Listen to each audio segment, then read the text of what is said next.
Test, test. Alright, here is my list of my most anticipated games 2026. So, this is an honorable mention. I really hope it comes out. I'm not sure. Judas. It's a new game by Ken Levine, the creator of Bioshock. Heard nothing but amazing things, seen nothing but amazing things, but it's also been delayed beyond all hell, so hopefully it comes out this year. It's not even slated for this year. It doesn't have a release date, but it's been in the works for a decade now or so. So hoping it comes out. Next, I'm putting this on the list because I know I'm playing it inevitably, but I do have low expectations for this one. But I'm being carefully optimistic, but not enough to put on the top 10. Then we got Mouse PI for Hire. This is like an old school FPS with Disney aesthetic. So I'm not really a big fan of like the 90s FPS. I've never really enjoyed those as much. The OG like Doom ones. But this aesthetic I think is gonna elevate it to where I think I would enjoy it. And I've never played like a Disney type shooter. So it's got a really niche vibe going for it that I don't think will be comparable to anything else. Then we got this Cthulhu game, Cosmic Abyss. I know really little about it. I'm not don't know if the developers have ever made a game before, so this is a shot in the dark. I think from what I've seen, it looks really ambitious and pretty interesting. I think I could enjoy this one a good amount, and it might make my top games of the year list.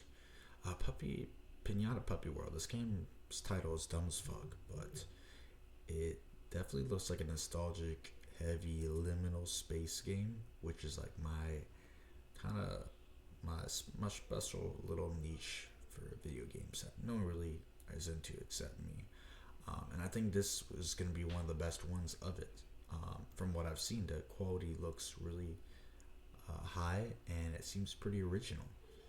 So we'll see. Next, we got Wolverine. This is by the developers of Spider-Man and Spider-Man 2, Insomniac Games. I liked Spider-Man and I like Spider-Man 2, and I have a good feeling I'm going to like this one. It's got a big budget behind it. The investors are into it, so I think I'll rock with it.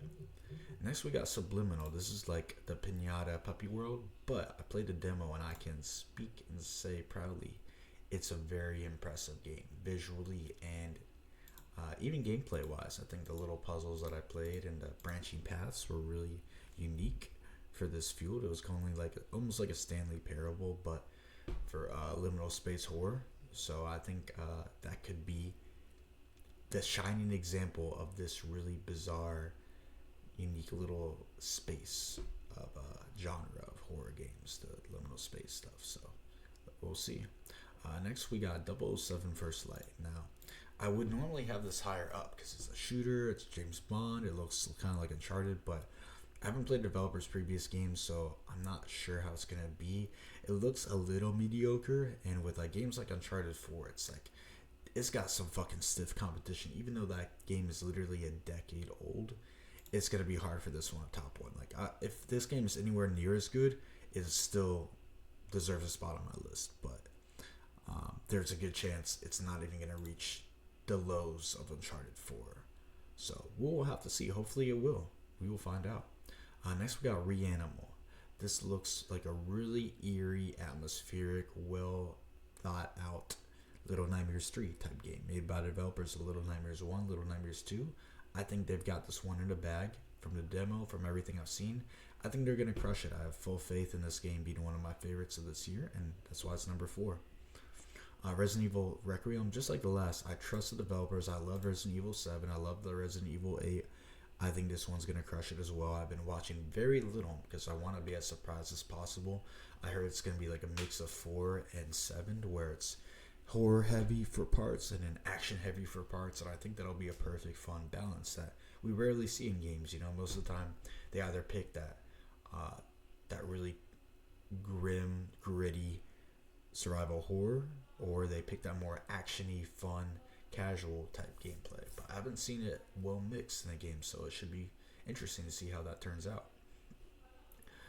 Next we have is Ontos. This is made by Frictional Games. one of my favorite developers with Amnesia: The Dark Descent, Penumbra: Black Plague, and Soma. And this is going to be like spiritual successor to Soma, which I think is possibly their best game, easily their best story.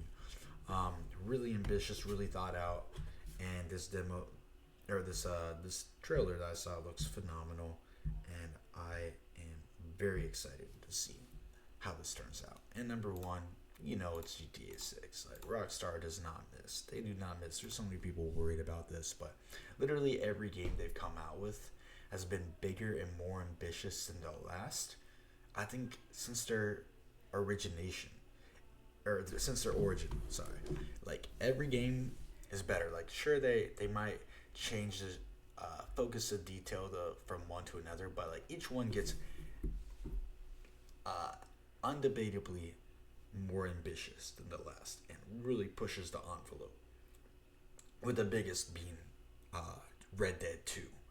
And I see no signs that this is not going to follow in those same footsteps and it's not going to blow people away. I think this will easily be Game of the Year. I have full faith in Rockstar.